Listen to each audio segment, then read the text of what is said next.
Welcome to the Board of Selectmen's meeting, March 9, 2015. If you please stand for the Pledge of Allegiance. I pledge allegiance to the flag of the United States of America and to the republic for which it stands, one nation, under God, indivisible, with liberty and justice for all. Thank you. We'll start down the end with Mr. Franny with some announcements, possibly. Thank you, Mr. Chairman. First, the Abington Lions Club is holding the first annual Easter egg hunt at the Abington Senior Citizen Center. Open to the Abington youngsters through grade 4, activities, refreshments, raffle items, and a special visit by the Easter Bunny. And it says, bring your camera. All these events are free, by the way. And for more information, contact Michelle Kristen Odom at 781-308-1453 or any Abington Lion. And I just want to tell you that my kids let me hide my own Easter eggs. Don't have any problem. And the second one is the Abington St. Patrick's Day Parade is Sunday, March 22nd. It starts at 1 p.m. at St. Patrick's Square. I think everybody in this room should know where that is in Abington Center.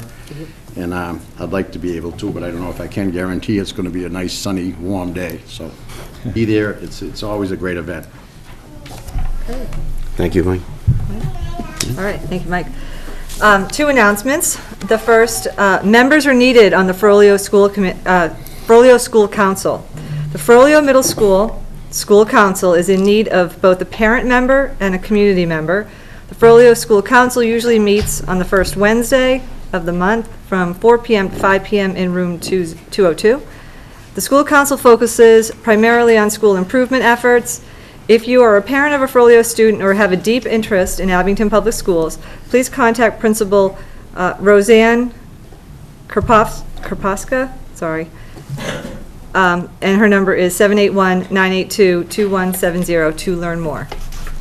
And the second announcement I have here is just for anyone who's a candidate, campaign finance reports are due 8 days before and 30 days after the election, and the town clerk just wanted us to remind you. Thank you. Thanks. That sounded like the town manager's report. Well, mine will dovetail onto that because the Abington High School Drama Club presents the Addams Family musical. You know, da-da-da-da. Date this week, Friday, March 12th, and Saturday, March 13th. It's at 7:30. And it's Sunday, March 14th at 2 p.m. That's going to be at the Frollio Middle School Auditorium. Tickets are $10 for adults and $8 for students and seniors. General admission and tickets are available at the door. And for anybody that hasn't gone to one of these events, it's a great take. The other is the Abington Greenway Boosters presents Teamwork Trivia. That's going to be Saturday, March 28th, 7 to 11. First question goes off at 7:30 p.m. That's at the Knights of Columbus, 254 Hancock Street in Abington.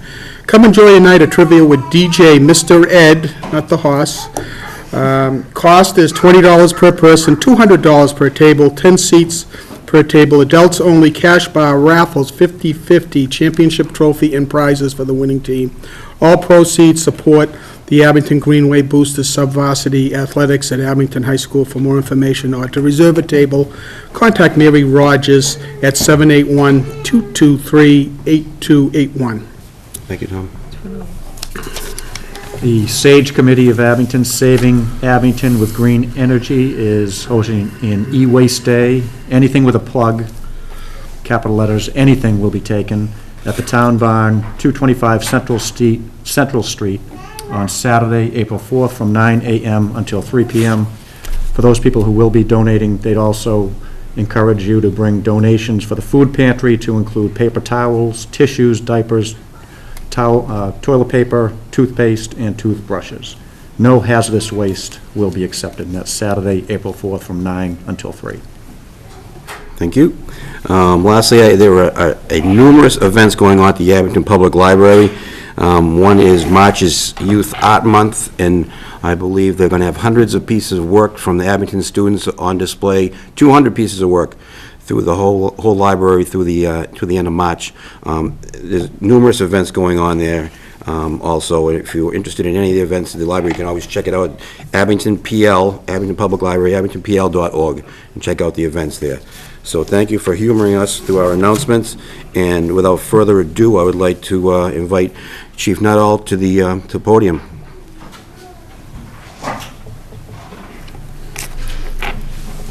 Good evening. Looks like the Abington Fire Department once again is taking over one of your meetings. But usually when we do, it's pretty fun events, and we have a great showing again from the entire Abington Fire Department.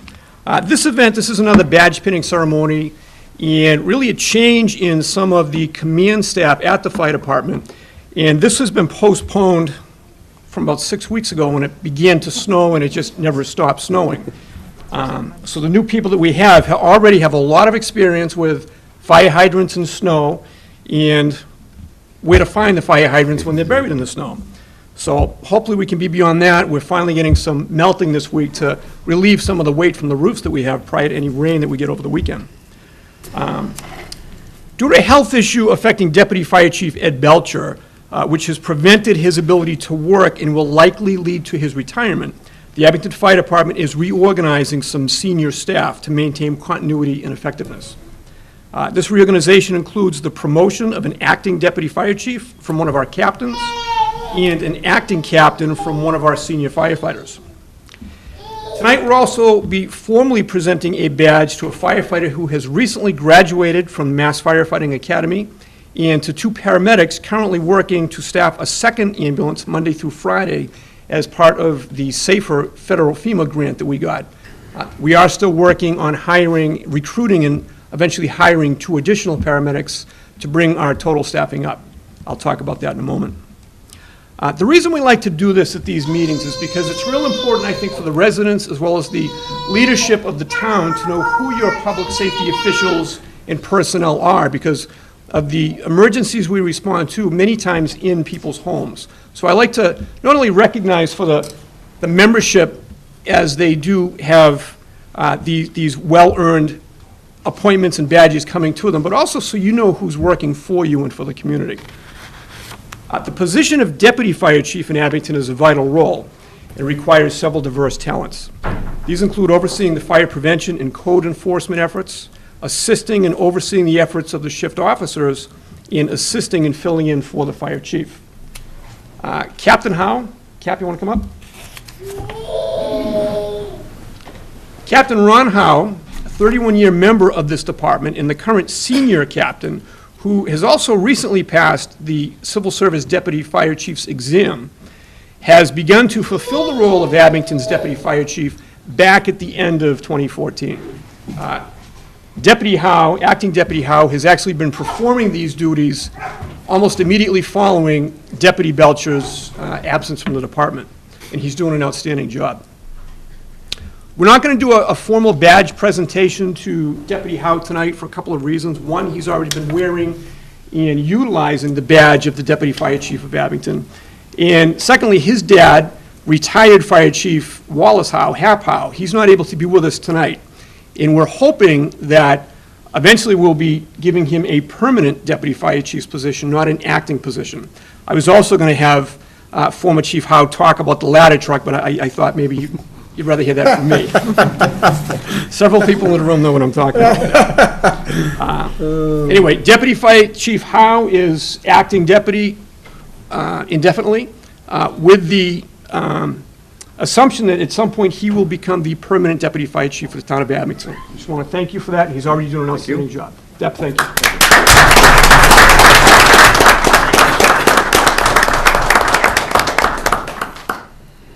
Captain Driscoll.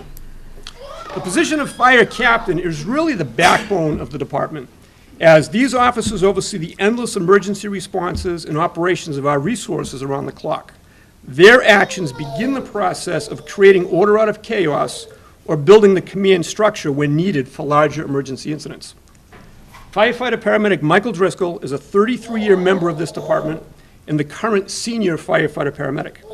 Mike has always been a reliable firefighter, very capable, and due to the efforts of Captain Fogg, who was his captain, Mike is ready with the administrative portions now fulfilling the role of acting captain.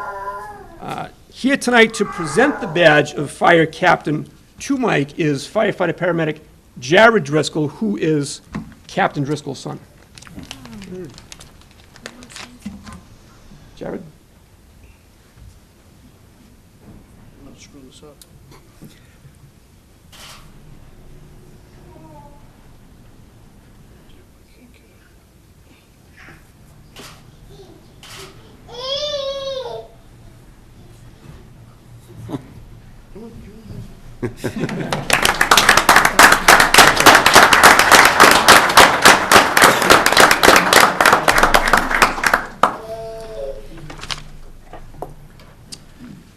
Craig? Firefighter paramedic Craig Snell graduated from the 9-week recruit class at the Massachusetts Fire Academy in November. Firefighter Snell was formerly a member of the Fall River Fire Department-based EMS system and has come to Abington already experienced in street paramedicine. Craig has been assigned to Group 2, where he has already impressed us with his skills. And here tonight to present the badge of firefighter paramedic is Craig's fiancee Emily. And is your daughter here as well? No. Craig's fiancee Emily. Past her bedtime. We got her on a good schedule. Can't mess that up. Congratulations.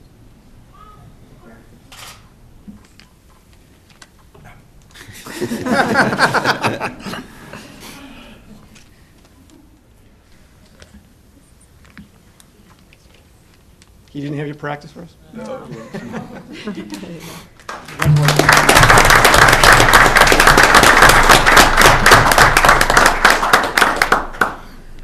In December, we were able to hire the first 2 paramedics of the 4 funded positions of the Abington Safer FEMA grant. This has given us the ability to operate a second ambulance Monday through Friday days until they attend the fire academy in April. At that point, we are hoping to have hired 2 additional paramedics to continue the second ambulance with the ultimate goal of assigning the 4 academy-trained firefighter paramedics, 1 per shift, bringing your staffing levels back to 1992 levels. This will allow operating a second ambulance around the clock to offset the cost and stop the dangerous practice of sending fire apparatus staffed with a single member to emergency responses. Adam, first. Tonight we're presenting paramedic badges to Adam Levine and Steve Gregory, who have also had a lot of recent firefighting experience as they both went to both of Rockland's working fires last week and the week before. Adam Levine comes to Abington with experience from his previous employment with the City of Boston EMS department. Here tonight to present his badge is Adam's wife Jessica and their son Micah, who may be off camera, but you can hear him. I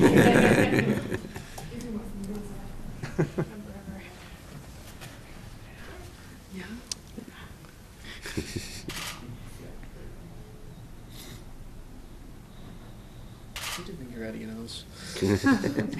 He's only on camera for Abington.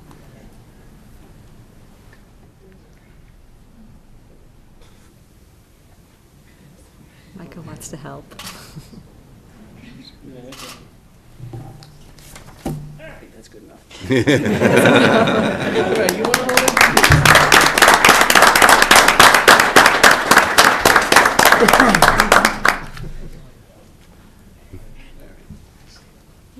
Now he's.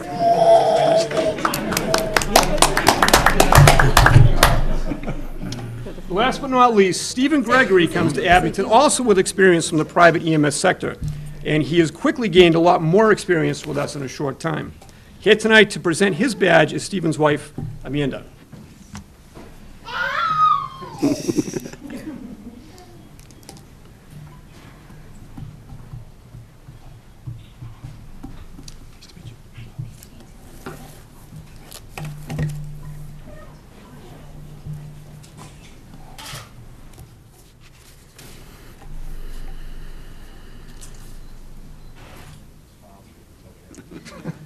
Nervous.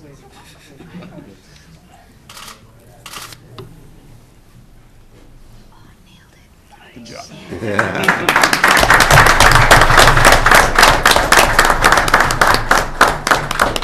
I want to offer my congratulations to all and welcome everybody to their new roles in the Abington Fire Department. Thank you. Thank you.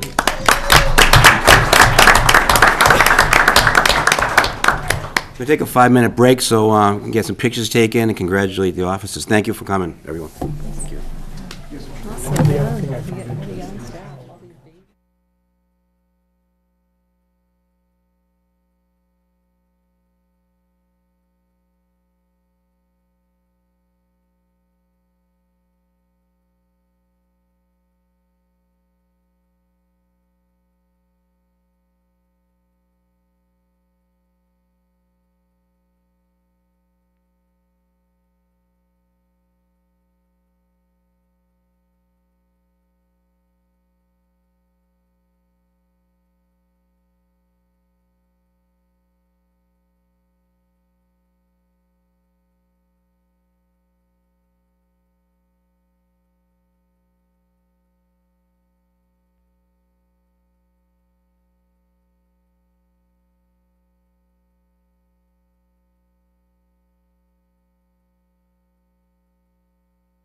Yeah. Baldwin, too. Okay, we're back in session. Next up, we'll have Chief Nuttall, oh, maybe we skipped that. Dale Powers, would you like to come up to the microphone? And Dale is going to talk to us about a proposal to raise funds to provide fire hydrant markers. Welcome. Thank you, Dale. My name is Dale Powers. I actually live at 414 Summer Street in Rockland, and the reason that I'm here is I've lived at that address for 25 years, and I have a hydrant about 8 feet from the end of my driveway. So I take it upon myself to make sure that it's taken care of.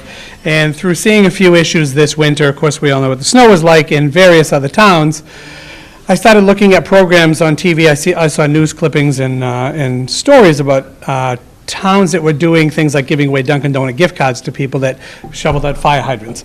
So I tried to figure out a way how I could do something to help. And I was going to organize people or whatever. And then I started to realize by going around town how many fire hydrants in Rockland don't have any markers at all. So I took it upon myself to reach out to one of my friends was a firefighter, got in touch with the fire chief, and then ultimately the water department, as I found out they actually are responsible for the hydrants, and found out that there's about 600 hydrants in Rockland that have no markers at all. They have about 150 or so that do.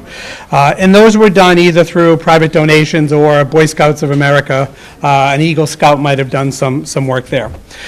In talking to Dan, I then was educated enough to find out that Rockland and Abington have joint water department.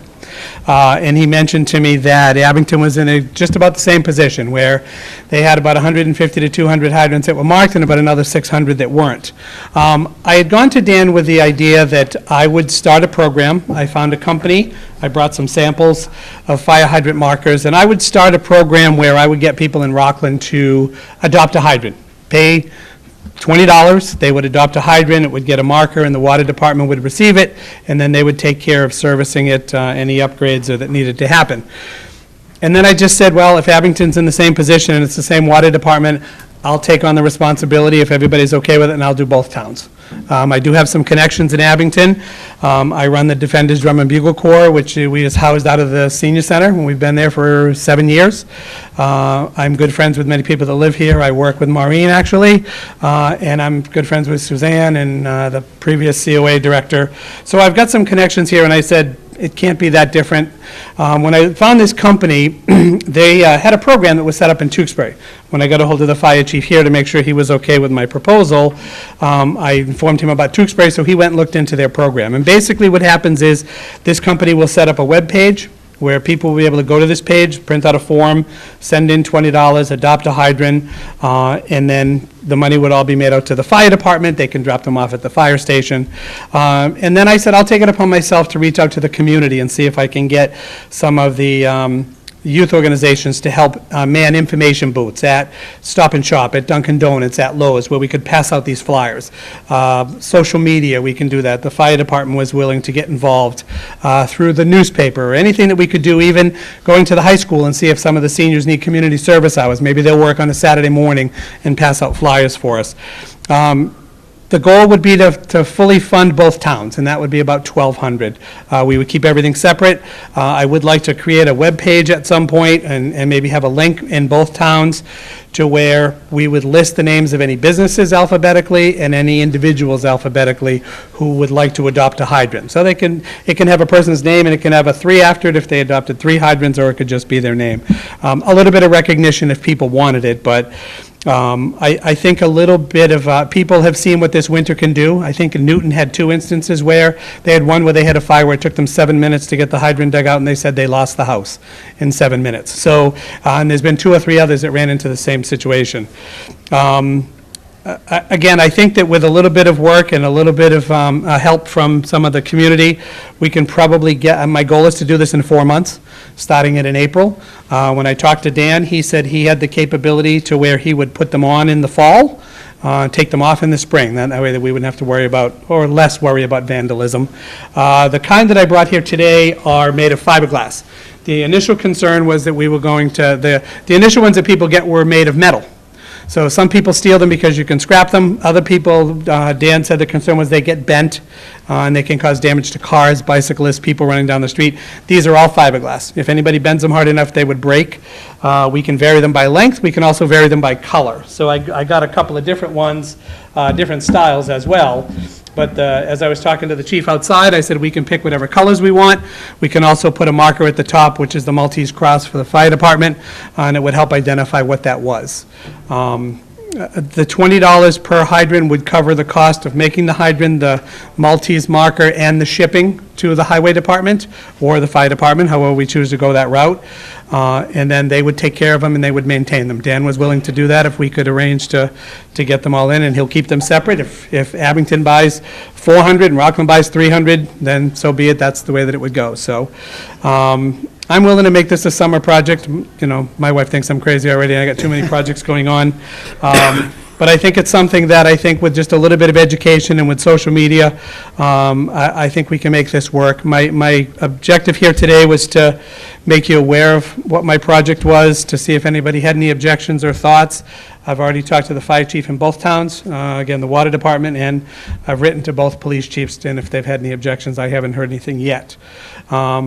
I'm not looking for anything, just to make sure that nobody that we know or anybody in any of our towns doesn't fall victim to what happened to a family in Newton where they completely lost their house. Luckily, nobody lost their lives, but somebody's house was gone in 7 minutes. So, be happy to take any questions if anybody has any. Anybody questions? Yes. Was that you, Maureen? No, you guys, I think. The funds that come in, are they going directly to the water department, the fire department, or to you? The way Tewksbury set it up was people could mail their checks to a predetermined address. They would be made out to the fire department. That's something I still need to work out with each town to see what's the best way to do that. If we were to set up a booth, say at Stop and Shop, and people wanted to write a check, we would just say it would have to be made out to such and such, and then we would give them a receipt, and we would record it that way. It wouldn't be any money commingled in anybody's private account. It would be money that would all be turned over to the appropriate party, whether it's the fire department and he handles it, or it goes to the town. And then depending how much money you get, then you determine how many you'd purchase at Correct. some point. in time. Yep. They run basic, it's just a little bit under $20, but we worked it out with them so that they would cover all the shipping. And they would ship every time they get an order of, say, 10 or 15, they would just ship them off to the water department. And he'll store them all and get ready for the winter. Great, thank you. Tom? If one of these was purchased individually, could you earmark it to the hydrant on your street? Yeah, we looked into that too. The only concern there is that if you have multiple people that pick the same location, is somebody willing to just adopt a hydrant somewhere else, or are they saying, I want to adopt this one here? I mean, I adopted my own hydrant in that I went and got one of these, and since I didn't want to take the cap off and put it on, I went and got wire ties and put it on and took care of, my own. Yeah, I was actually thinking about the others, if multiple, as long as there was one on a hydrant, it was fine, but if there was only one person on the street that adopted it, wouldn't want to make sure that it didn't get put in another location. Yeah, I think we would make sure if there was a shortage and somebody paid for one, we would probably have to look and make sure that those locations were covered first. I think we could probably do that. Sounds like a good idea. My goal is to try and get one for the entire town, so, and if we can do that. Yes. Mike? Just a question, when it's attached to the hydrant, can you turn it, twist it 90 degrees? You cannot. These don't actually have a spring on them. Okay. Tewksbury spent the extra money to get a spring on them so that they could be swung back and forth. These would be attached just straight up off of the back. There's a number of different ways you can do it. Some of them are attached to the cap itself, to the nuts around the top of the cap. Some are attached to the cover on the back. So when they take the cover off to hook up a hose, they would just come off with it. It just goes on before you screw the cap back on. And secondly, Dale, thank you for doing what you're doing. It's very nice, but right now, you don't have the logistics down of where the money would go. It's, like, if we wanted to promote this and put it on our website, we really don't know, or have you gotten that far?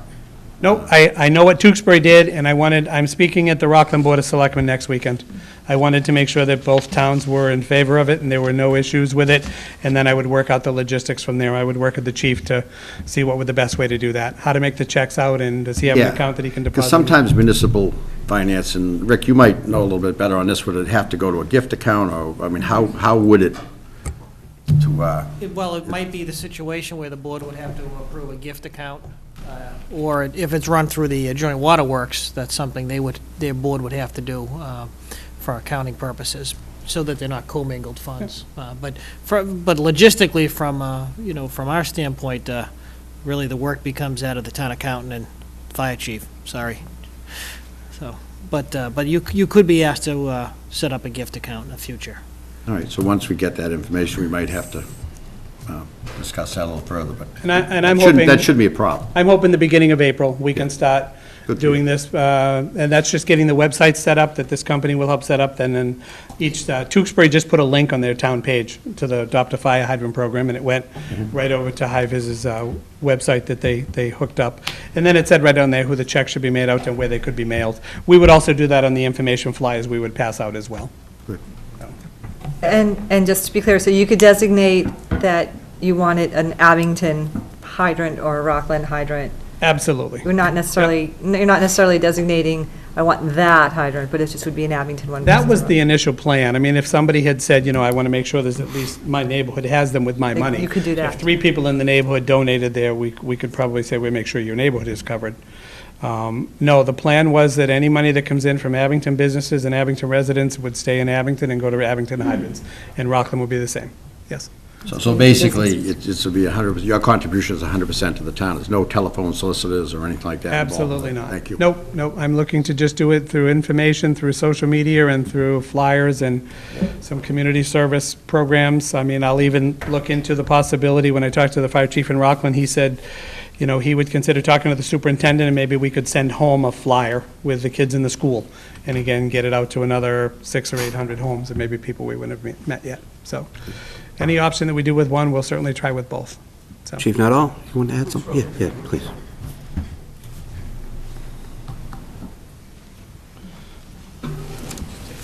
Oh, I'm sorry. Good morning, thank you. Yeah, the first I heard is the other day. I'm not opposed to this at all. It's a great idea. There are details we need to work out with this, obviously. I did speak with Superintendent Callahan. I did speak with the Rockland chief. We're all in agreement that we think it's a good idea. There are some details that need to be worked out. A suggestion, we may want to just go through the joint water department rather than the 2 fire departments. But again, these are some of the fine details we can work out with that, not opposed to it. We do currently use the same or very similar hydrant flags on not all of our hydrants, but a number of our hydrants in town. It's a funding issue, quite frankly. I have been able to purchase some of these out of my expense budget. I just have not had enough in any one fiscal year, certainly will not be this fiscal year, to outfit all of the hydrants in Abington. We have approximately 800 hydrants. We try to prioritize some of the hydrants, but even those, there is a maintenance with these. They do get destroyed. Whether it's maliciously or just accidentally, you do have to maintain them. It's really not a one-time purchase, as much as that would like to be. Not opposed to it. It's a great idea. We do know where our hydrants are. These definitely help to assist us in locating them, not only in the snow, but even at night in the summertime. They're reflective. When they're new, you can see several of them down the street as you go. So, not opposed to this. We're definitely interested in supporting it. There's a lot of details to work out to see how it will be done, but that's pretty much it. Thank you. Just to clarify, Chief, would the fire department personnel or the water department personnel be installing these? I'm not opposed to having the fire personnel do this in conjunction with water. We've always installed our own anyway. It's a great, it's a summer or fall project that we usually do. This isn't the time of year you're going to be doing the hydrants now. They really have to be on there if you're going to have them. But it's good training, just letting the troops know where the hydrants are as well. Okay. And one more thing, in speaking with Mr. Callahan, we also can buy rolls of the reflective tape. So his thought was in the summer when he might have some help, students or interns or whatever he would end up with, they would take them all off for the summer, and then he would be able to replace any reflective tape or, and also find out which ones might have been damaged. So when they put them back on in the fall, it would be in pristine shape. That's the plan. Okay, thank you. I'd like to give you the opportunity to speak to a joint meeting of the Abington Lions and the Rockland Lions. Maybe we can get together and have you at a meeting and maybe explain your proposal, and maybe we can help you out. Be happy to do that. That'd be awesome. I'll be in touch with you. Okay, great. Thank you. Are you Tom? looking for a motion, or? No, I wasn't really sure how, I just wanted to make sure everybody was aware of it and see if anybody had any concerns or things that we hadn't thought of yet when I got in touch with the chief here, and the Abington Chief of Police, and then Rockland. It was all about, this is a thought I have. Does anybody have any objections, see any things that we should be considering beyond that? And so here was really just, for me, it was informational, and to see if anybody had any concerns, and information about the bank account stuff too would be important. But my goal was to try and, if everybody was okay with it, to start pushing through and launch it beginning of April. Is everybody okay with it? Yes. I'm fully supportive. There you go. Thank you for all your efforts. Yes, thank you. Great. Thank you. Thank you, Dale. Very much. Chief Nuttall wants to come up and give us an update, and maybe Rick also, on the purchase of the ladder truck. Did I see an article in the paper about the ladder truck being built? Yes. Excellent. The Abington ladder truck is currently being built. It is down in Louisiana by Ferrara Corporation. If residents want to see the truck being built, there are photographs online on their website. It's www.ferrarafire.com. That's Ferrara fire.com. It's not Ferrari. Not a Ferrari, Okay, all right, Ferrara, despite the cost. Okay. If you go to their website, there is a tab across the top. It says "In Production." It is all of the fire apparatus nationwide they are building. Abington is number one. We're also number one alphabetically. It's the very top one. If you click on that photograph, you can see there are photographs each week as it is built. I do have some, you can have these actually if the board is interested in seeing some current photographs of where it stands. Excellent. Thank you. At this point, because I know everybody can't see the photographs, the cab and the chassis is pretty much done. Very shortly, if not this week, then next week, it's going to the aerial plant where they're actually begin to mount the outriggers and the aerial device itself onto it. That is approximately 45 to 90 days. There is a national backlog in that plant due to some other manufacturers in the country that have gone under, or they're having some major problems. So our company is picking up the slack for them as well. We've chosen a good company. The end result of that is it has pushed our delivery date back approximately a month. We're now looking at a potential delivery date of mid to late June 2015. That would also be the point where they would be seeking payment for the vehicle once we accept ownership of it. I did speak to Leo Provo. I think he's able to cut a short-term check. Long-term is, I think, what your discussion is going to be tonight, how to take care of that. That's pretty much where we're at with the truck. It is being built. It does exist. It's down in Louisiana, and they will be driving it up here mid to late June. That's part of the breakout process of the truck. They don't ship it. They actually drive it, and they find if there's any issues with it then, that's when they're going to find it. Well, they still own it prior to us taking ownership of it. Who drives it up? They do, or does They somebody do. from the department? Yeah, they own it at that point. Just one other question, Chief. What's the warranty on this when we take delivery? I mean, is it like a vehicle, you got a 3-year, 5-year, Yeah, it's actually 10-year? extensive. I would have to research it. There's a whole list of the different warranties on it, Right. covering different portions of the truck. It does have a lifetime warranty on the frame, 25-year warranty on different portions, and then down it's prorated to other portions of the vehicle. Any other questions on the actual truck itself? All right, let's get into the financing. Rick, you want to maybe? Well, this is where it's nice to say the board has a decision to make, but I know the chief had an impassioned plea at town meeting before the town was willing to vote for this. So I think it's safe to say there's some good support for the vehicle. I know prior discussions, it was assumed that there would be some type of debt exclusion or capital exclusion for this. The information you have in front of you from the Treasurer Leo Provost is the same information from last fall. He's assured me that it is not in any substantial way changed. The cost of the vehicle is approximately $1.2 million that has been appropriated by the town, which has to be paid one way or the other. This was not voted contingent upon an exclusion, capital or debt.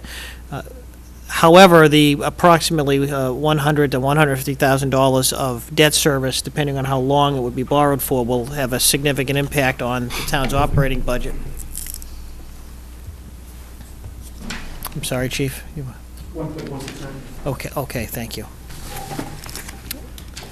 So somewhere between $100,000 and $150,000 per year, depending on whether it's a 10-year or a 20-year borrow determined by the treasurer collector. The numbers that Leo had run back in the fall are still appropriate today in terms of whether the board wished to put on the ballot this coming April a question for either a capital or a debt exclusion. The two options that seem the most reasonable would be a capital exclusion, would be, I think on the average homeowner, would be about $206 in one-time cost. And the concept there would be to have it out of the way before the debt exclusion on the school building hits the tax bill. The other option would be for a 10-year debt exclusion, which would cost the average homeowner on their tax bill approximately $25 per year for that 10-year period of time. The other options of a 15 or a 20-year debt exclusion just weren't really cost-effective in terms of the length of the borrow and the interest cost, for how much you'd actually save on an annual tax bill. So those are the two options, either the one-time capital exclusion, which if the board were to want that question put on the ballot, would be on this year's annual election and would be assessed in this coming year's tax bill, or the FY, or if you wanted to, preferred a question for a 10-year debt exclusion. You'd see that on the ballot this year, and that would also, that first hit, so to speak, $25 for the average homeowner, would be also seen on this year's tax bill, and then for 9 years out after that. Questions? Tom? I guess I'd be remiss to not ask on the stabilization, how much? Yeah. I mean, I guess intellectually and actually looking at what happened with your last report, that the snow removal is up in the 600,000 by the end of the season, that I'm going to make the assumption, although the board hasn't voted to support that, is that some of that money will be coming from stabilization. It's not out of the question. I think more or less it would probably be free cash, but it's really a matter of one or the other. The question is how much. We'd like to restore the stabilization fund to where it was prior to the FY15 for the purposes of the long-term debt that we have to incur on the school. However, even whether it's out of free cash or stabilization, either way, in a sense, the bottom line is the same. The opportunity to, and I know that had been presented sometime, I think probably in December, I think, Tom, when it looked like a really nice winter. It seemed as if there may be the possibility to be able to put some, whether call it stabilization or free cash from the capital plan towards this endeavor to reduce the cost, but we all know what's happened since then. So to some extent, they say Mother Nature has driven your decision-making process to a great extent. So right now there is to reduce our stabilization even further when we're trying to get it back up. But we used about $220,000 last year during the town meeting. So the goal is to replace that this year. We have a $780,000, give or take, in free cash, certified free cash. In being true to the town's policy of trying to put 60% of that away, that would restore last year plus more, and allow some amount that could be used to offset the snow deficit or capital plan. That's still shaping up. One of the wild cards, as Chief is well aware, is that we have a request for reimbursement of in excess of $200,000 to FEMA for the events that have happened so far this winter. We don't know how successful all of that's going to be. We have confidence that we'll probably recover over $100,000, but it's always a little bit of a gamesmanship to see what MEMA and FEMA will find acceptable in terms of a reimbursement. But I assure you, everything that's been submitted is absolutely related to the appropriate storm. However, we don't know how much we're going to see, so it's tough when you're shooting blind a little bit. But on the other hand, that does make it a little bit of more of a critical question for the board in terms of, number one, whether you're going to seek to put a question on the ballot, and if so, which you think is more appropriate and feasible. Andy? Maybe just explain, mostly for the folks at home, that if we don't put a capital exclusion or a debt exclusion question on the ballot, what would happen in that instance? What would happen is that would mean that the debt service on the approximately 1.1695 5, so about, that the chief just put in front of me, that debt service, which again, depending on how long it's borrowed, will be in excess of $100,000, up to $150,000 per year, that will have to be found within the town's operating budget. Which at this point in time, as you know from just preliminary estimates, is we're trying to find our way out of $1 million or so deficit for the coming fiscal year. And that would probably be something that Leo could stretch out into FY17, but by FY 2017 would be hitting the town's regular operating budget and have a significant impact, so. Thank you. Tom? I think you might want to be a little bit more specific, because whether you don't put it on or you put it on and it fails, I think, people want to know what the impact was, because people have asked me, well, can we use receipts from the ambulance fund to fund it? What other options would be on the table, or would we see devastating cuts across the board to pay for this?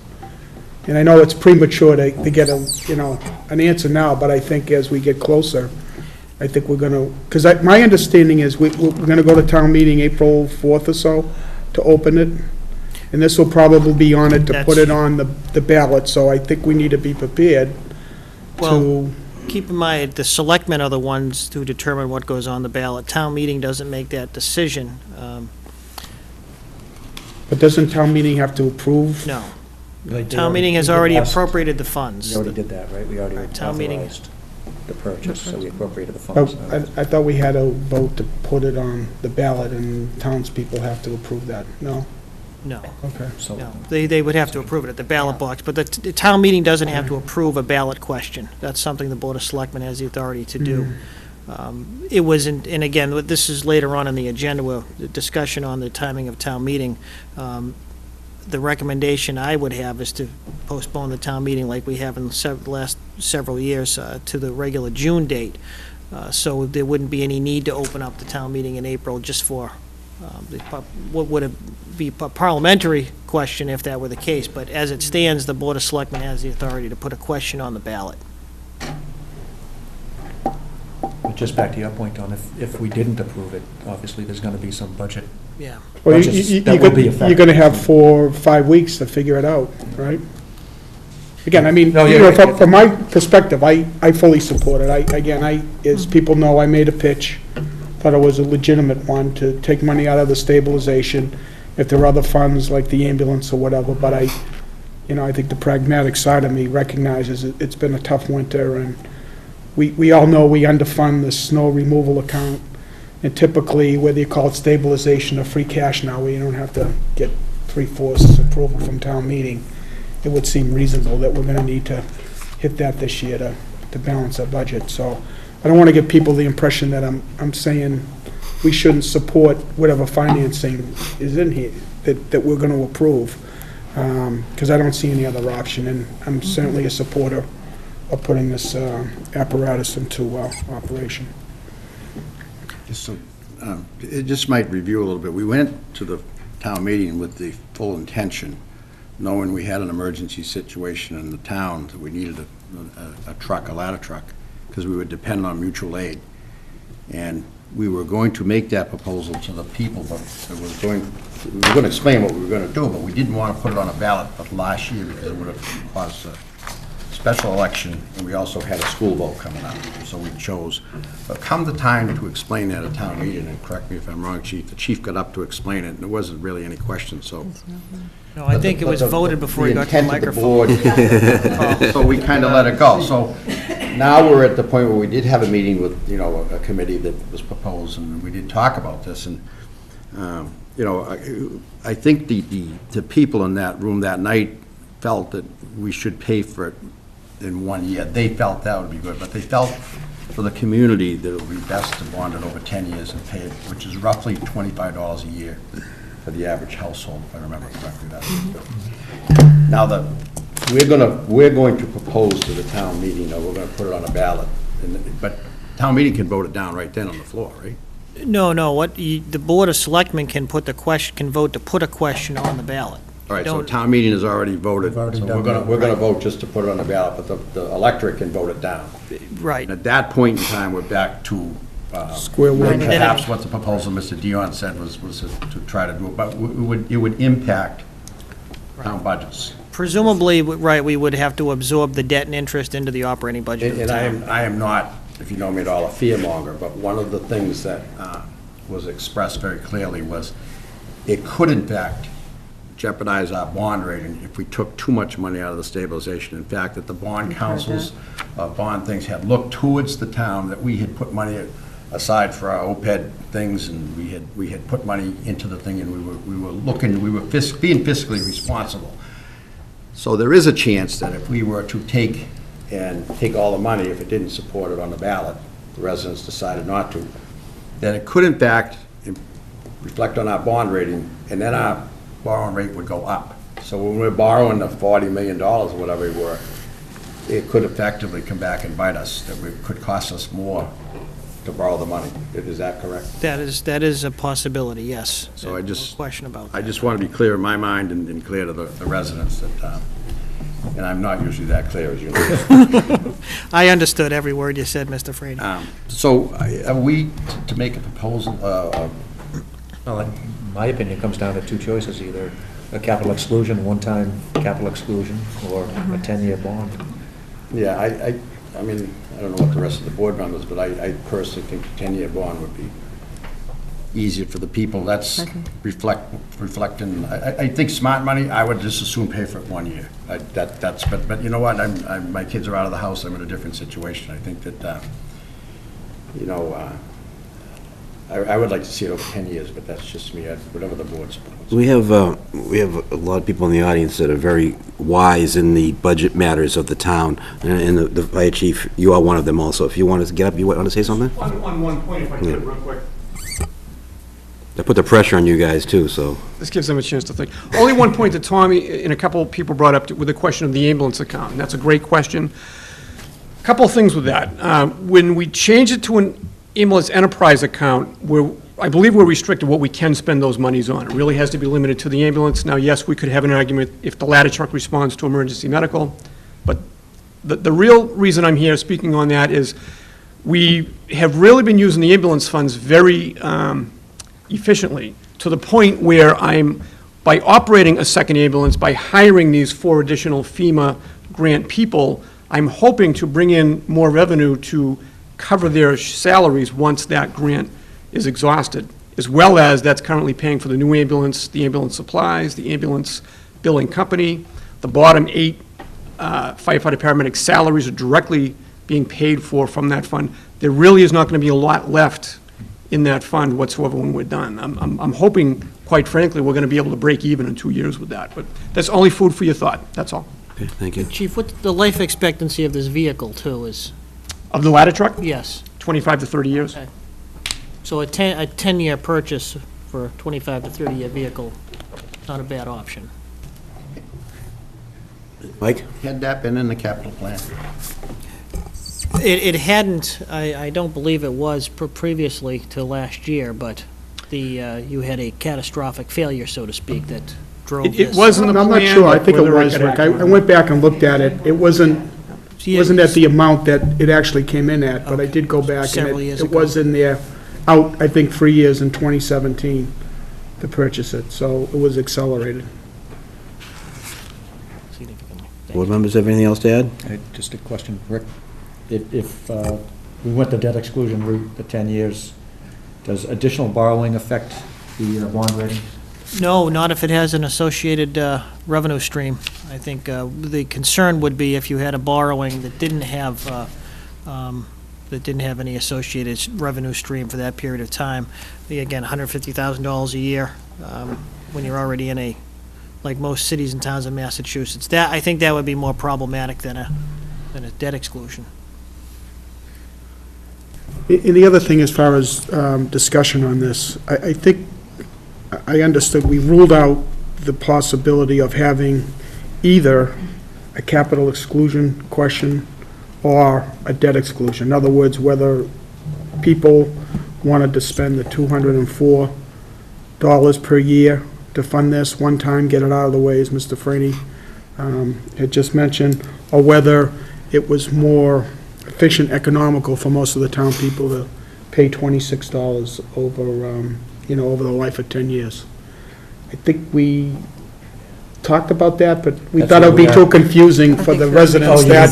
Put them both? on? Yeah, because some would vote for both. both, right. and You so could buy we- two we- fire engines. What's that? You could buy two fire Yeah, engines right. without knowing it, yeah. No, but I think, yeah, I remember the board did discuss that, if there was a way to give a legitimate option, and, Because, I think like Mr. Franny, I think I would prefer the 204, get it out of the way, but I suspect that would be burdensome for the majority of residents in town, so I think, therefore, I would probably be of the opinion that we should look at 26.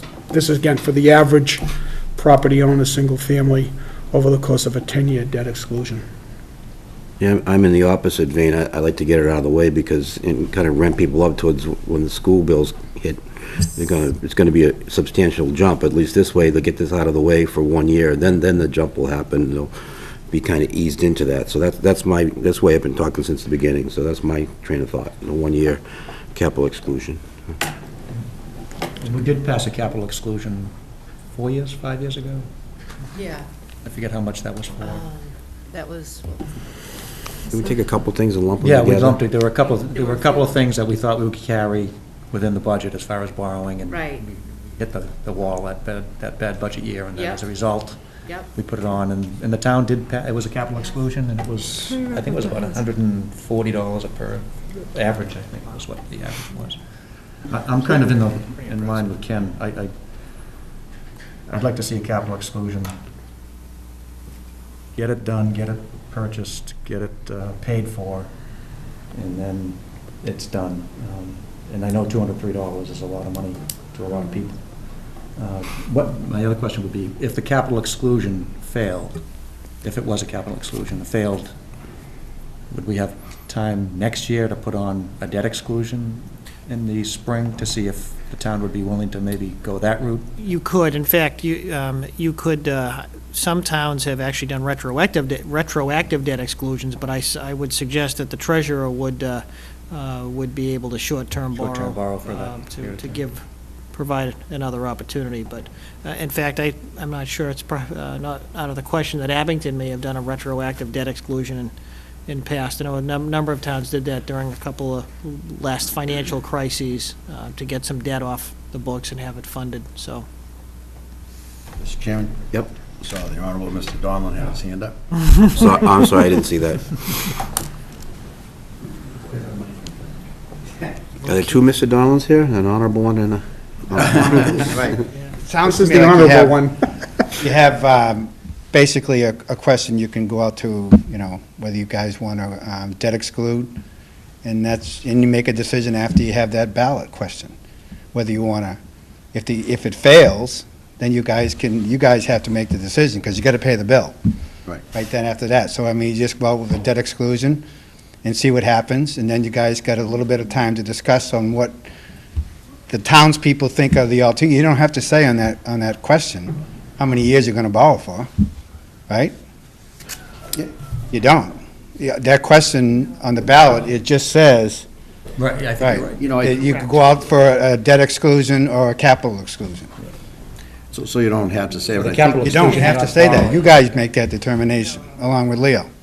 Yeah, but I think, don't you think in the spirit Yeah. of maybe Yeah. fairness or I mean, whatever? but that's true. The townspeople are voting a pocketbook issue that you should at least give them some sort of a sense of what you think it's gonna cost them. Just, you asked I think my they're gonna opinion. ask. You I don't know, have to. we like your opinion. Right. You're right. And also, you talked about a dedicated stream. You have the extra meals tax. Why don't you take that dedicated stream extra that you guys voted, right? What are we getting, 7.5 cents now for the meals Yeah, tax? about $200,000 a year. Okay, so maybe you dedicate this one just for the fire department and then give it back to the revenue stream after that. Yeah. Back to the revenue. I think that's been factored Already in the into Yeah. Into budget. operating expenses, so you take it from one pocket and, Thanks, you Paul. know. But just, can I just ask the chairman, I think of all the people we all around town, but you probably more than a lot of people at Trukey's. Have you done any soft sounding and asked people if they preferred one option over the other? No. Because I haven't I'm all either. business when I'm at work, I don't. Yeah, talk to right. myself, so. Yeah. Well, I think one of the discussion points that was had in the past was that, you know, everybody expects by FY '17 or '18, you're going to start to see the estimated $400 and change for the average household for the school vote hit the tax bills. So I think part of the argument was let's get this out of the way before that happens, and, you know, I know it's you know, the half a loaf, so to speak, at about $200 per household, but at least it's done, and it won't have any impact on the taxpayers by the time the larger nut hits with the school building. So, you know, kind of, as I think Ken mentioned, kind of like going up the steps a little bit of a soft landing when the school debt exclusion hits, if there's such a thing. I don't know. If there's such a- Maureen? No, I was just going to say, when we first discussed this, I was also along the lines of a capital exclusion, one time, hit it, again, sort of stepping into where we're going with the schools. But I got to be honest with you, I mean, personally, that's what I would want to do myself and save $150,000 in interest charges. But when I think of everybody else and requiring everybody to do that, I think I would probably land on the side of a 10-year debt exclusion. It's an easier pill to swallow, 10 years, $26. I know. I'm torn, but that's probably where I'll end up. I was just going to go for a close, and I know it's probably tough, but that sounded to me, Rick, like that was sort of a recommendation. I know it's the board's vote, but it sounds like you prefer a one-time capital exclusion and get it out of the way and move This is gonna, forward. I want to see him scoring. Well, it's tough to go for this Tom, close nice and try try, to pin you down, but that's, I don't consider that my call. I think, really, that's a I know I could- call. You have to assess the appetite for the taxpayers, not the town manager. Board members, What was this is the, why you get paid the big bucks.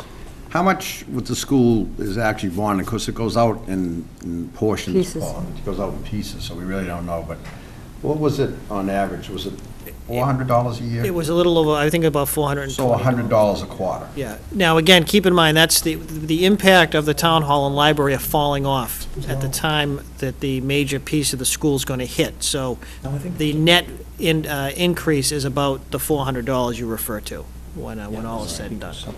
And if we did it the one shot, which, again, it seems funny to hear my colleagues talking the same thing, because they felt, the people on that board felt that one shot, and it would be $51 or $56, something like that, a quarter. Right, on the average assessed house of 281,124, it would be $203.87 for the entire.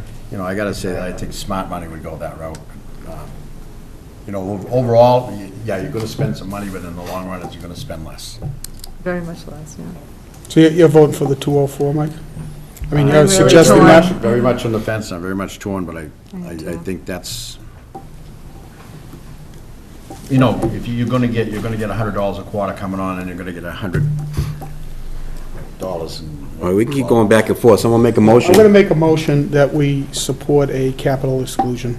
A one-year capital exclusion? One time with the average, for the average single-family homeowner would be $204 per year. It would actually be less than that, because the total is not going to be 1.2 million, so it'll be a little less than All that. right, so it'd be $202. For 1 year, Tom? Nice. Yeah, so the motion is a one-year capital I'll exclusion. second that. Motion made and seconded. Any further discussion? All in favor? In favor? Aye. Unanimous? Yeah, I said I was on the fence. Okay. You know, All right. ultimately, it's I going to come can't- down to the voters. The voters are going to be able to make the determination. If they don't extra like kills what me. we propose, then it's going Well, to come back to us, and we're going to so- have to figure something else out. That's right. So, Well, but I I mean, think True. this is the, I think this is the best option for the town. It is the best. Financially, it's the best option. Thank you. All right, we have a presentation, 7 o'clock, yep, by the Charter Review Committee. I'm not sure who's going to speak. Jack? Oh, well, Wing ran away, so. Yeah, really. Oh, here we go. Oh, all right, great. Just, he's going to run through the executive summary, Mr. Chairman. Then we'll You know take what, questions I'd from be there. happy to move, Mr. Buckley. Mr. Buckley, would you like to tell the people in TV land who was on that committee, please? Excuse me? Can you tell people who was on the committee with you? Yeah, I will, yeah. Okay, The, perfect. Thank you. The Charter Review Committee was appointed by the moderator last spring, and the membership is Selectman Burbine, Sharon Hill, Paul Donlin, and Bob Wing, and myself.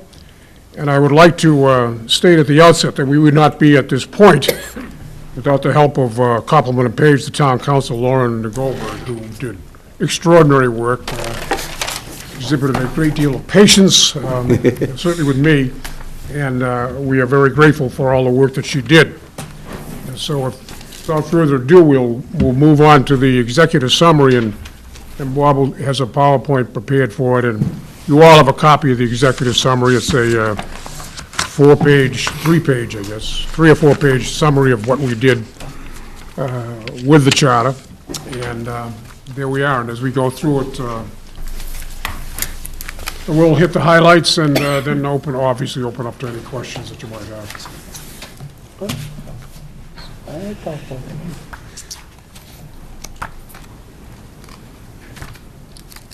As noted, the committee unanimously approved the recommendations that are before you tonight, so we moved on after a number of meetings and I presented them to you.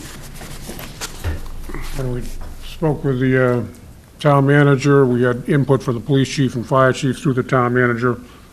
We met with the chairman of the library trustees and the library director, and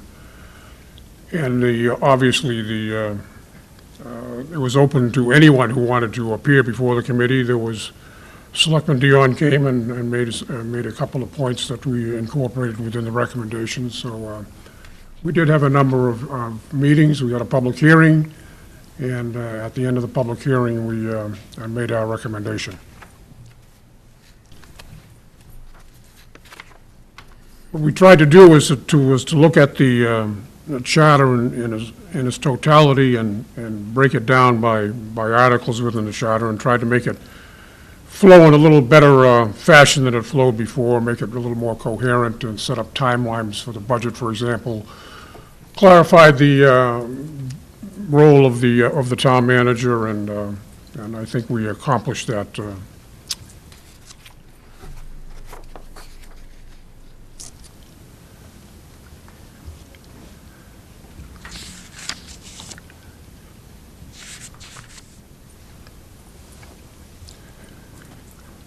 In Article 1, which was the Article of Incorporation, there are no substantive changes in Article 1 at all. We did take the definition section, which had previously been in Article 7, and moved up to Article 1 just for clarity as people read the charter in its totality. In Article 2, the legislative branch, we did clarify to a degree the power of the Board of Selectmen relative to warrant articles. Now, obviously, there are warrant articles that must be included in the warrant, those that are brought before the board by a specific number of registered voters, but what it does is it gives the selectmen the ability to reject, if they so choose, other articles that are presented to them by multiple elected boards or individual elected officials, and obviously we think that would happen after a conference with the concerned people, but it does give the selectmen the ability to reject warrant articles. We also are recommending that the officers of Park and Recreation and the trustees of Veterans and Memorials no longer be elected, that they should be appointed officials. We have in the last few elections, and including this election now, an ability to attract candidates for those offices. This year may be related to the recommendations that we're making, but even so, a number of the officials on the trustees of Veterans Memorials and the Park and Rec got there either through write-ins or through appointments by the Board of Selectmen and Park and Rec. So it's our recommendation that in order to consolidate the ballot, focus on the offices that are relatively more important, that these positions should be appointed.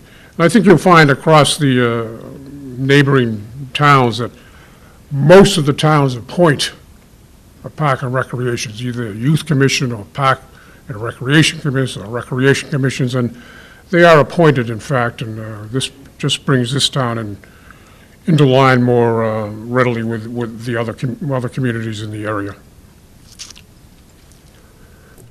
And we did rewrite the Article 3, the elections and elected officials, and we tried to consolidate it. We brought, for example, the recall section, which was in a different section of the charter. It's related to elections, so we brought it all within Article 3. We also did in Section 3-2, the Board of Selectmen, if there's a vacancy in the period of time, 3 months immediately preceding, there shall not be a special town election. Reason to us is rather obvious. The cost was not paramount, and we just believe that the special election for that short period of time was not helpful. In the Board of Library Trustees, we had a discussion with the town manager and the library, and the chairman of the library trustees and the library director, and clarified the role of the library and the trustees and the town manager that would be done as to the appointment of the library director. The appointment would be by the trustees, but only after consultation with the town manager. As I mentioned earlier, Section 3-13 is the recall of elected officials and all of the parts that go with that. We took it out of the old section, Section 7, and brought it forward into the election process. One of the substantive changes we made was in 314. When there's a vacancy in office on a multiply elected board, as you know, the filling is done by a joint meeting of that board and the Board of Selectmen.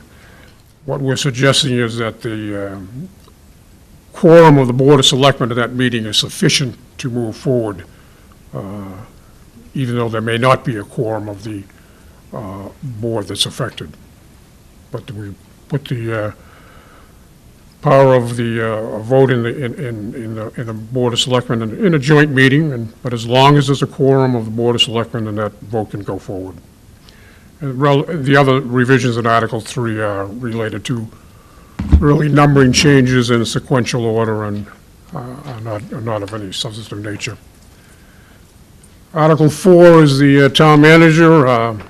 We clarified the authority of the town manager. We're suggesting that the Board of Selectmen, at its discretion, may appoint a town manager for a term up to 5 years. It's now mandated to be 3 years. We're suggesting that a term of up to 5 years, it could be 1, 2, 3, 4, or 5, but if you were to choose a 4 or 5 year term, it certainly, in our judgment, brought stability to the town, brought stability to the office, and is not an outlier in town affairs now. There are a number of towns who do provide for a term of up to 5 years, and some mandate 5 years. And as a matter of fact, I believe the current town manager came from a 5-year contract in Carver as a town administrator. And we expanded the potential search committee to 7 members, and we mandated only for a member of the school committee, a member of the finance committee to be as they're elected by their own committee, mandated only their membership. The other 5 would be appointed by, all 7 would be appointed by the Board of Selectmen, but the other 5 would be citizens who would not be designated by a role, as there's currently the situation. As you know, the current charter calls for the moderator to be a member, a selectman to be a member, the superintendent of schools to be a member, and it's a 5-member committee. It was our judgment that a somewhat larger committee, relying a little bit more on the citizens of the town rather than office holders, would be helpful in the search, and hopefully there won't be a search for some time, but who's to say? The rest of Article 4 really speaks to the powers of appointment of the town manager. Really lays out what is currently in practice now as to what the town manager's authority is. The other, and the charter would still require an affirmative vote of no less than 3 members of the board to terminate, remove, or suspend the town manager, but the section provides further that the process for taking such action may be addressed by the original contract that is held by the town manager, so that it clarifies the situation, and hopefully we're not looking at that situation in the immediate or far future. But the Article 5, the administrative organization, we addressed that. We removed sections relative to bylaw and administrative code. It's already addressed in the charter and in other sections. We removed, obviously, the treasurer collector as he was in the charter before as a specific position, but that position is now appointed by the town manager, so that is no longer required. In this police department reorganization, we revised only to the extent to clarify the appointment process for the chief of police and the chief's role in appointing police personnel. There was nothing of any other substantive nature there, and that really wasn't a change. It was just a clarification of what exists at the present time. In the document you got today, the hard copy, we also incorporated in Article 5 the establishment of the Department of Public Works, Section 5-3, which was passed by the town at town meeting in June of 2014. And at that time, obviously, it had different references to different sections of the charter, which are no longer going to be in place should these recommendations be accepted. So we incorporated the Department of Public Works into Article 5 as Section 5-3. And we'll have the appropriate references, and we'll do all of the things that the town voted to do at the town meeting with that special article, which is still pending in the legislature. Article 6 is, we took all of the financial matters and put them in Article 6, and we tried to establish a timeline by which the submission of the budget would be done. We revised it to the extent that a summary of the proposed budget no longer will be printed in the local newspaper, but will still be posted on the town's website. There are a number of redundancies and superfluous language in Article 6, and it wasn't very sequential in order, and was not helpful in trying to understand the process by which the budget progressed. And we believe Article 6 does that now to a much greater extent.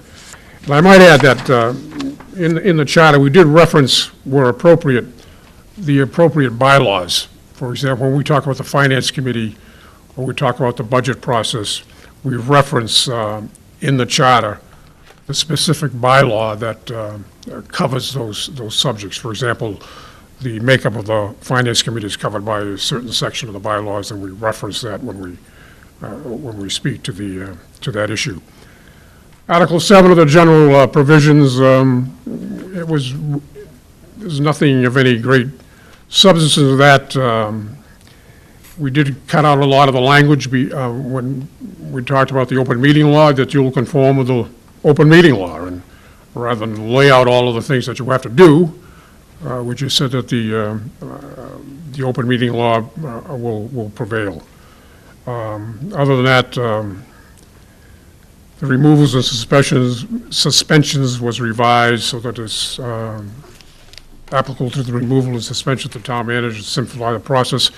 Much of what we did in Article 7 was to simplify the language and get it into a more coherent fashion. Article 8, the transitional provisions, most of that is gone now because we have made the transition from a town administrator to town manager, so we don't need a lot of the language that was there previously. And what we did, obviously, was there are transitional provisions that address the change from elected to appointed Park and Rec and trustees, that those people who are elected and are holding the office at the effective date of the charter amendments would be considered the first appointees to serve for the time consistent with the rest of their elected term. And the process is that the recommendations will go to town meeting, and Attorney Goldberg will have an article, or has got an article for Rick that will address the language that is appropriate for the warrant. If it's approved by 2/3 of the voters at the town meeting, it will go on the ballot in 2016, and approved, it'll be a fait accompli. So that's what we have done. I want to thank Bob and Paul and Sharon and Andy for all the help and assistance, and I would guess that in the process, we killed a few trees, but the paper just kept on coming. But we did, we finished it, and I want to thank them all, and especially, again, thank Rick and Lauren Goldberg for their help. Tom? First of all, and I'd like to thank you, Jack, because I know you've done a yeoman's task in pulling this together. I think it's well within your skill set, and you did a nice job of presenting. One of the questions, though, that I asked, and I still don't know if we've got resolution, is this goes on the warrant. If people want to go and start picking pieces out of this, editing it, is that fair game, or is this accepted? That's fair game, because as Andy will tell you, or Mike will tell you, as a moderator, you accept amendments that are germane to the subject before you. We would obviously not support any amendments that structurally changed our recommendations, but whatever they do come and have to say, we'll listen and put it to a vote. But I think you can't shut people off from offering an amendment. Just a question. Were you talking about amendments to our proposed changes or amendments in general to anything in the charter? Anything, like, let's say somebody got up and said, I don't like the way this DPW is structured. It shouldn't include this board, take this out, edit it, and then we say, okay, we're gonna do that. Are we gonna allow that or not? I'm just picking on DPW, I'm not saying. When we had an open meeting, weren't they given that opportunity to show up at that time? And I think we did have that discussion with Lauren. We do. We do. If it was something that pertains to something that we're recommending a change on, then, well, it would be, It's fair game. fair game. But if it's something that we're not recommending, I think her position was, it's not fair game. It's not something. So inserts. The motion on the floor, in essence, Tom, will be to adopt the recommendations of the Charter Review Committee. Right. And so that becomes the subject matter for debate. And if you want to amend those recommendations, then it's fair game and it's open for debate. But if you want to go somewhere else with your amendment, which is irrelevant to what the recommendations are, then hopefully the moderator will say, rule that out of order. Right. And we'll do so if asked if he seeks the town council's Mike? advice. Correct me if I'm wrong, Jack, but I did ask that question at the open hearing, and Lauren more or less said it had to, whatever was proposed had to exist was where it was in the beginning and what these people recommendations, so it can't fall out of, the whole thing. It had to be somewhere in the middle. They couldn't change the whole scope of the article.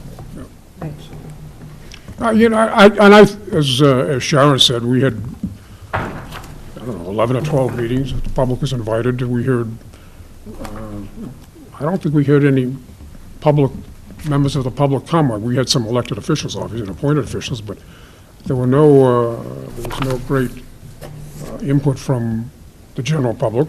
Doesn't mean that they're not interested. Hopefully they are, but we'll find out. Right. We've been at many town meetings, so you know. Yes, they indeed. come out of the woodwork. Yes, indeed. Plus but it'll be the position of the committee that we will be opposed to the amendments if in fact they don't make sense and the general public doesn't buy them. And if they're outside the scope, then hopefully the moderator will rule so.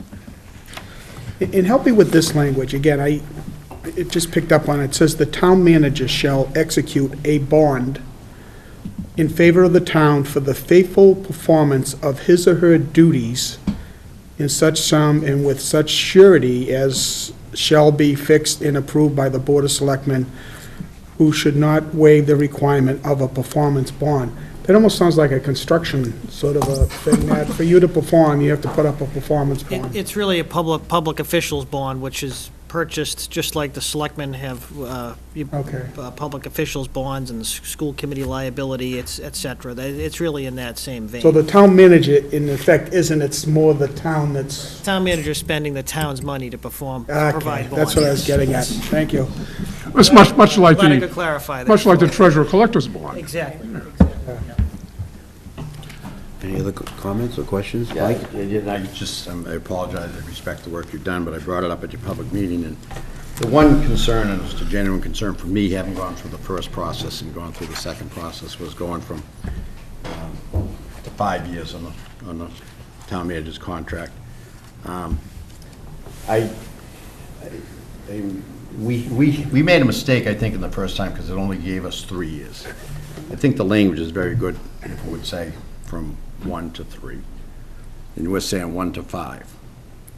My experience is that when you really finish up with this whole thing, and you go through the process, and you do go through all the interviews, there's definitely a feel-good feeling. And I think it would be highly unusual for that board or anybody not to grant the 5 years. I'm just not convinced that that's the wisest thing to do. I think both times when we went through this process, we did not get the number one candidate that we had chose. Didn't on the first time, we didn't on the second time. And it was my opinion, and I'm pretty sure I was right, it was money. It was money having to do with maybe the structure or the scope of the job, but it was money. We didn't have very much on the table at all. I think it was $105,000 the first time we went out for a town manager. And when that town manager left, I think we were in some kind of a deficit problem, and then we had obviously issues. It was no secret with the former town manager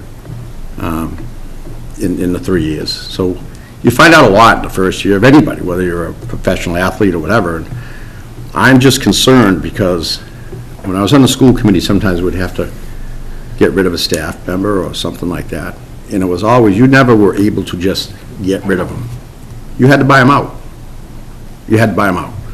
So if you think, and I've asked, I wasn't able to find the contract, but there's certainly, and there should be language in the town manager's contract that protects him, and you know, but it's a long time, 5 years. Personally, I don't know why if a person comes in, gets a 3-year contract, is doing the job, you couldn't give him another 3 years.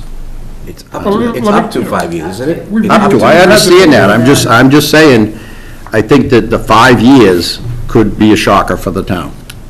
But that's my opinion. Let me put it in, Bob can chime in, but the current charter says the town manager shall be appointed by the Board of Selectmen for a 3-year term. Right. Gives you absolutely no latitude. You're right. In either direction. That's right, So that we're was saying wrong. that you can appoint for up to 5 years. If you want to appoint for 3, appoint for 3. And if you sign a contract with any town manager or any individual that has a buyout on it, shame on you. Yeah, Bob?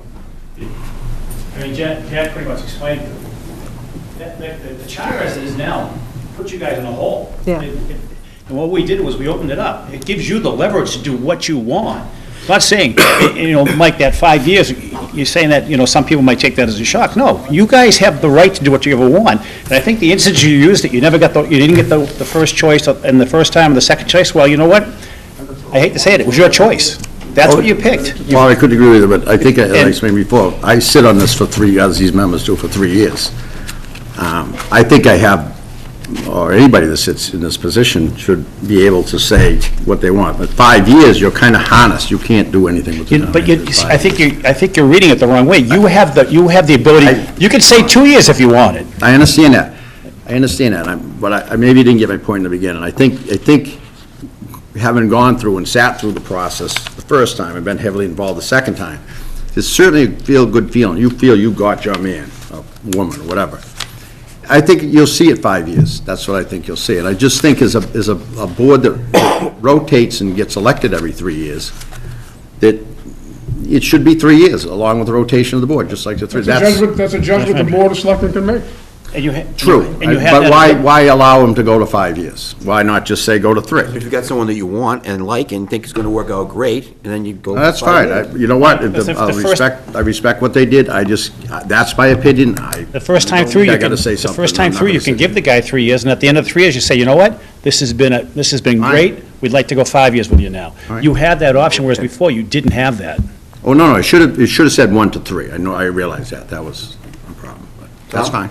I don't think Mike's question is unfounded, because I had the same question of you, Andy, is, when I looked at it, it struck me as, why do you go to 5? Why don't you just leave it at 3? I think your explanation, as it is now, is you can do 3, you can do 2, you can do 1. With a situation that we had, the former town manager might have been here if we could have appointed him for a 1-year term, or you could go 5. But I really feel like Mike's question isn't really, unfounded. 3 years has sort of been the, the policy here, or I guess the, I don't think we find this question out of norm. Okay. It's just that, I think, our point is, you still have 3 years. And I think what we were trying to do is, and Bob brought it up, is provide as much flexibility to the board as you can. I mean, we talked about Right. no contract at all. What if you Right. want to just have them at will? You couldn't do that under the present As the chairman charter just- because you were required to give a 3-year As the contract. chairman just noted, it allows you, if in fact you've got a good town manager, to provide stability for the town and for the position.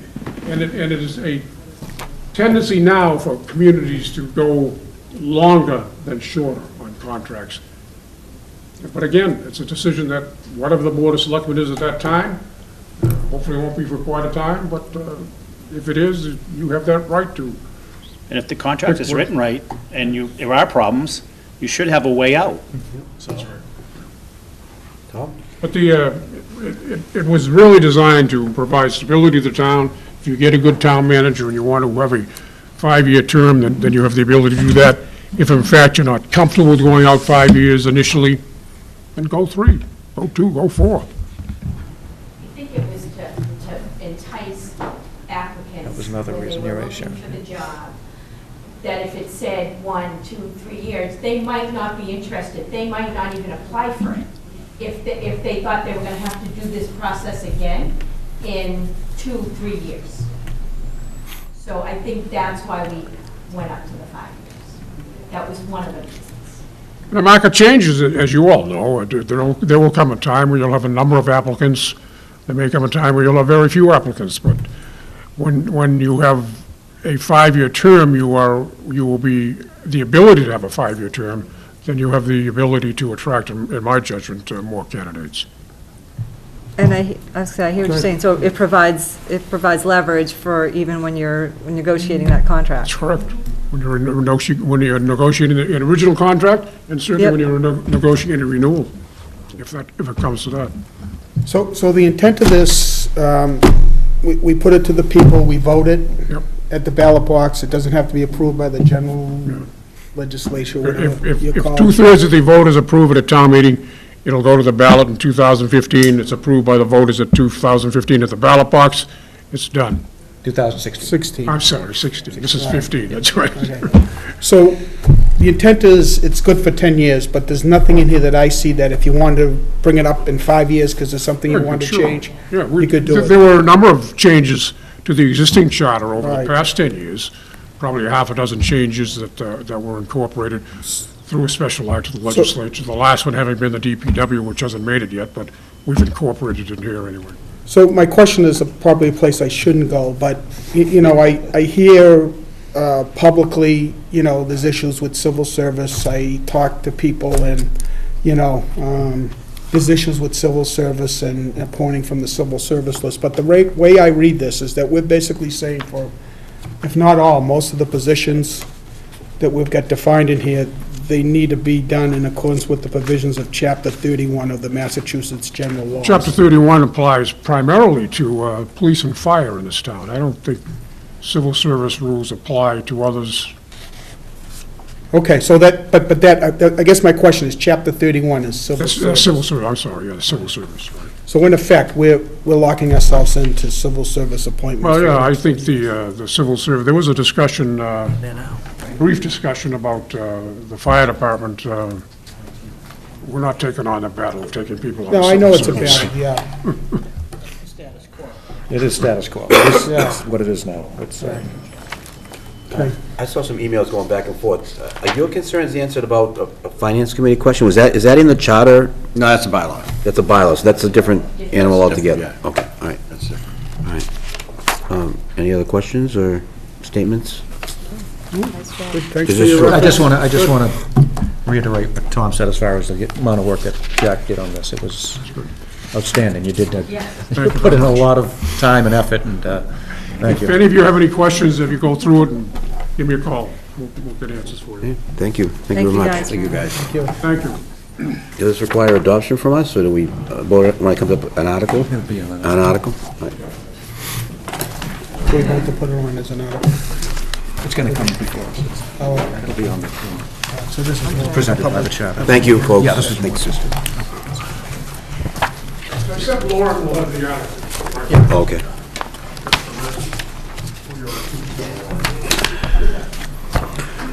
Next on the agenda, approval of the February 23rd, 2015 open session minutes. I think we were all present that evening. Motion to accept the minutes? Second. Motion's made and seconded. Any further discussion? All in favor? Aye. Opposed? Unanimous vote. Vote to place capital debt exclusion in regard to electric. We took care of that already, didn't we? Wow. We did. I went out of order, I'm sorry. To vote to defer special and annual town meetings to Monday, June 8th, 2015. Rick, you want to speak on that? Unfortunately, I think we're all now well aware that we just received local aid information from House 1 at least, so the legislative process still has to play out. And I'm not, it's certainly within the guidelines of the governor, and I feel really bad for the poor governor who took office and then it did nothing but snow when he's trying to pay the bills, but there are some pros and cons to the local aid piece, but we are investigating the impact of that, and it's just not feasible, in my opinion, to hold a money town meeting in April. And similar to last year, I think it's probably feasible, and probably prior years, to conduct a special and annual town meeting in a timely order if it's done at one time, rather than open a town meeting in April. And the collective time and energy and money to do that doesn't seem necessary. Obviously, there are times when it is necessary to deal with matters in April, but I don't see that at this point. So at this, we're recommending we follow the schedule as last year and go to the second Monday in June for the special and the annual town meeting.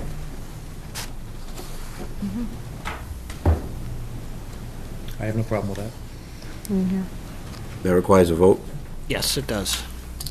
Will we, So you want to set the date now? Yes, please, I'm sorry. Yeah. now, will that take some adjusting on the warrant and stuff? Do we have to open a warrant?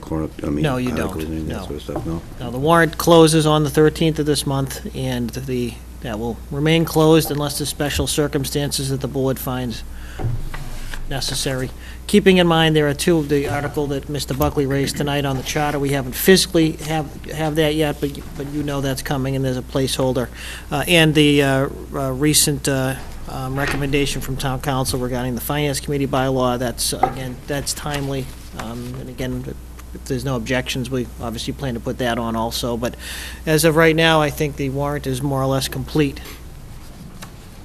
Okay, I'll entertain a motion to vote to defer the special. I'm sorry, I just want to say, okay, Mr. sorry. Chairman, that also we'll be notifying the residents before the April 2nd date, should that be the vote, that you delay the meeting, so the townspeople would be aware. Okay. Is the school department okay? Is the gym open that particular evening, or June 8th? Have you checked with them? Yes, actually, yes, we have. It's not going to snow. Don't be so sure. Someone want to make that I motion? make the motion that we hold the annual and special town meeting Monday, June 8th, beginning at, what is it usually, 7:05 or Yes, 7. 7 7 o'clock? o'clock. Whatever. At 7 o'clock at Abington High School. I'll second that. Motion is made and seconded. Any further discussion? All in favor? Aye. Opposed? Unanimous vote. Selectmen policy review. I think we've had a couple weeks to go over the selectmen's appointment and reappointment process policy that we've had in place. It was fairly recent, actually, so I don't think anybody got back with any changes that they wanted to see. Is that true? So I guess I don't even know if we have to really vote that because there's no changes to it. Might as well, then you can note the fact that you re-adopted it. Helpful for, Move that we re-adopt the policy, or ratify the policy, however you want to word it. All right, motion, second? Anybody? I'll second. Motion's made and second. Any further discussion? All in favor? Aye. Opposed, unanimous vote. On the same lines, I was remiss and I left off the agenda about the town website, and I know that Maureen did some homework and reviewed a couple town sites. I actually went online today and got a couple town sites. So if anybody sees any towns that they really like their website, why don't we send the link to Rick, and he can compile them and get them out to us before the next meeting for everybody to take a look at. Maybe an email with the links, and you can just look at them. I actually found a town in England that was really a neat website, too, so. What was the town, Abington? Yeah, no, it wasn't Abington, England, no, Is it Abington or Abingdon? but it was just some, There's one there and there's one in Yeah, Pennsylvania, I think. may I, if I could point Yes. out a couple things real quick. Number one, the community calendar is now up and running, so any civic organization that wishes to have access, they will need to get a password from Wayne Norling, our IT director here in the town. I know we have one that has recently started, so we expect them to start moving in. So in your travels in and about town, as well as whoever's watching, that is up and running. And I was told to announce that since we have the weather link for Abington on there, it hasn't snowed yet. So, like we bringing an don't umbrella. vouch for the accuracy of the weather report. Yeah. Mike Franny has. I think it's very good about Maureen's ideas and stuff like that, and I know we can't discuss it tonight, but just, when we get into this meeting, the discussion about that, who, is Wayne going to be the principal person in charge of it? And then, as far as getting access to the website, you obviously need a code word or a password or something like that. Will we be able to, as a town, determine who has visited that website to enter that information so we can't get some crackpot out? I mean, to keep them out of the, Yes. you know? Yes. There'll be appropriate password information distributed to each community group that's eligible to be on a community calendar. That'll be issued to an individual, so, and the department information, as you know, it's a community, even within the town hall, in terms of, we don't have one webmaster that posts everything.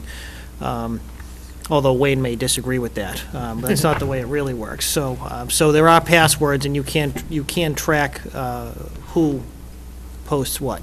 Good, and we will be discussing this at the next meeting, Mr. Chairman? Yes. And residents would be invited if they had some ideas or something like that, if they wanted to participate, because there are some highly skilled people as far as, you know, that might be able to help us out if they got some good ideas. And don't be bashful about sending us emails right now if there's, one of the things that the board is aware of, but the public might not, is we transitioned over the last couple of months to a newer version of virtual town hall. And there's some glitches that are picked up, and we had a gentleman last week that approached, I think, Andy about something, and Wayne was able to update that, make a quick fix. So there are some glitches in transition that you can't pick up everything right away. Wayne, I just might want No. to, commend Wayne, because any of my concerns and stuff like that, he just, boom, it's done, he gets right on there, takes care of it, he's doing a great job with that. Wow. You don't have to go any further than Whitman to check out their website, because they've got a pretty good website. Really good. Yeah, You know, so, I think ours is pretty darn good compared to theirs, the newer version, but there are glitches, so I'm going to take some pride here. Actually, give Wayne some credit. I can't take any credit for what Wayne's and done. we'll have a crackpot evaluation form to fill out to make sure there's no crackpots get on there, Mike. Is that the wrong word? I don't know, you used it, I'm just following your suit. Town manager's evaluation summary, I know that Rick and I have been working on it. I don't think it's in our packet, though, is it? I didn't see it. No, I sent, You sent it to me, and I made a couple changes, and we'll have that for the next meeting, is that all right? that, whatever you prefer, yes. I know that I didn't think it was appropriate for me to Talk about yourself? draft, well, some people may Your own disagree with evaluation? that. I didn't want to draft a summary of my own evaluation, so I sent it to the chairman and Oh, okay. for the chairman's. So I guess I was getting lazy and wanted... and We're wanted happy to put it on the next agenda if you'd like, Mr. Chairman. Okay, yes, town manager's report, please. Now you can talk about yourself. You caught me off guard there. And,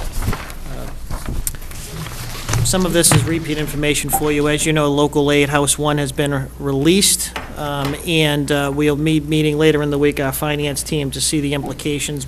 Some of the major implications, while there's a minimal impact revenue, positive revenue, that's good in light of the fiscal condition the state is in at the moment.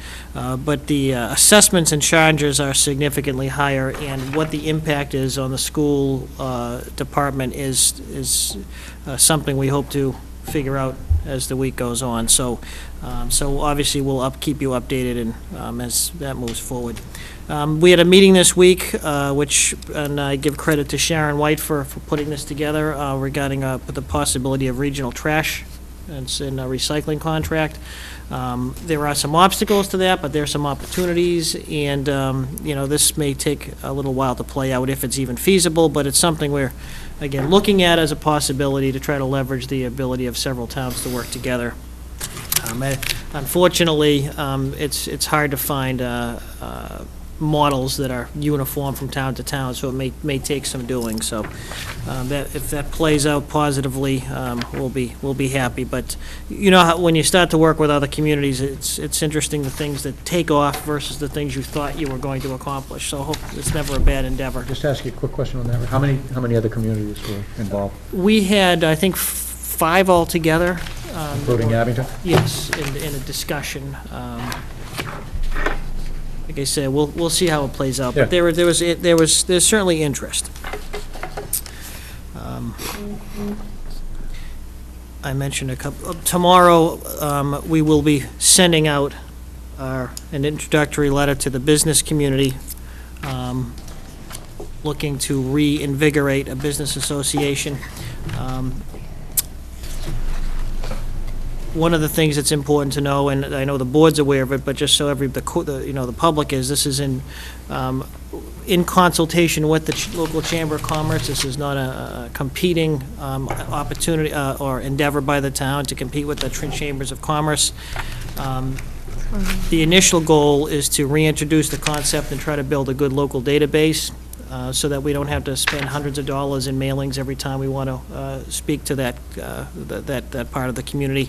I have to give tremendous credit to Nancy Hurst and Jody Hurst for spending their weekend going through labels and comparing those, comparing records, and probably saved us a couple $100 in postage and helped us hit the target audience too. So versus, looking at the town clerk's records, the DBA records versus the assessor's records,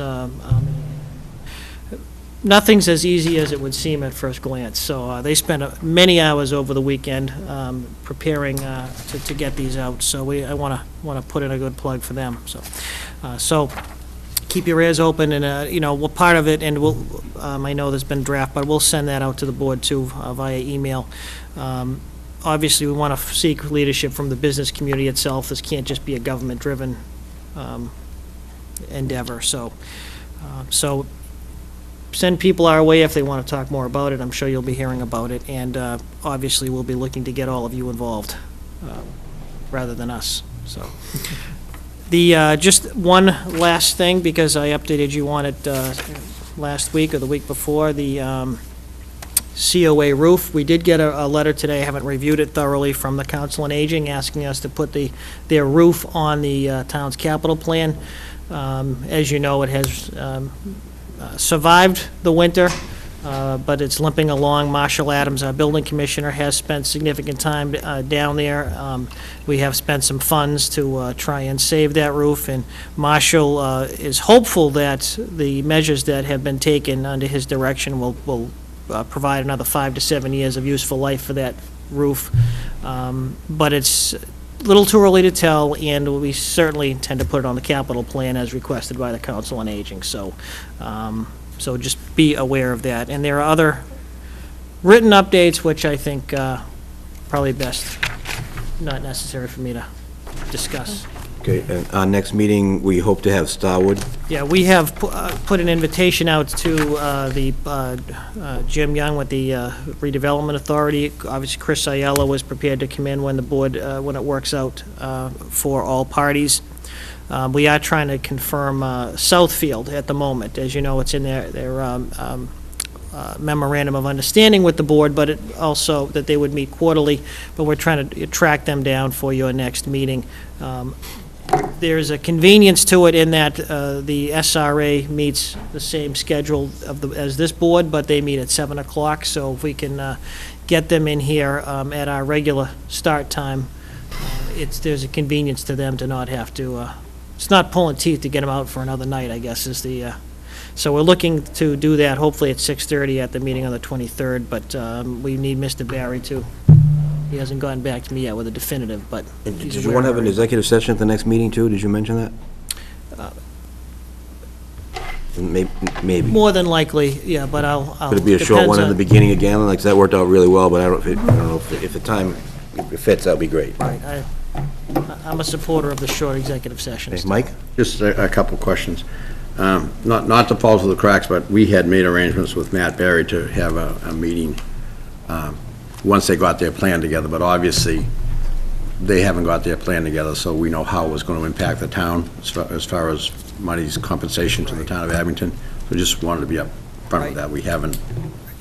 Right, and in that vein, on Friday, the finance director for the redevelopment authority is meeting with the town's finance team to discuss those implications too. So to the extent that we can provide you an update, an interim update, we will do that. So that's actually coming up this Friday. Okay, and then on the senior center, I did watch the finance committee meeting. If we had a roofing contractor actually going, it would seem to me that building was originally going to be a Legion building. It had part of the roof done, and then it sat idle for a number of years, and then you know, the town more or less took it over. But the church took it over. It would seem like that roof has some miles on it. So I don't know when you say another 7 years. I mean, I'm not questioning, and certainly Marshall's. I don't know if Marshall's been up there, but He has been, yes. okay, Yeah. and he's comfortable with what he's seen up there. Well, he has couched it that, and he's hopeful that, from what he's seen so far, that once the snow Yeah. is completely clear, that it has a useful life of another 5 to 7 years. He's not going to guarantee that, but until that's it's, but that's from his experience. It will take some what he hopes to be very minor work to get it to that point. But you are right, it is 20-plus year on that roof currently, so the useful life is coming to an end one way or the other. Yeah, and just my last question, just, I think it was today, I received an email. I don't know if other members of the board did, because it was made out just to me, but I think when they take our email addresses from the town, it has a stipulation, but it was from the county treasurer office, having to do with OPED.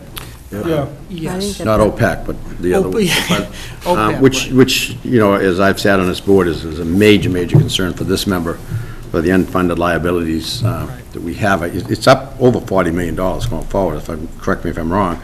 But they were going to make some changes, you know, they highlighted making changes to retirees' benefits. Now, that's fine, but I think, where are we with that? Should we go to that, or do you know what it's going to be about? Or? I think what the county treasurer, Mr. Tom O'Brien, what he, I believe, is seeking to do is to set up a trust fund that communities can participate in as an investment vehicle. So it would be a larger trust fund, so that you would invest, as you know, this town's been trying to build its OPEB reserve.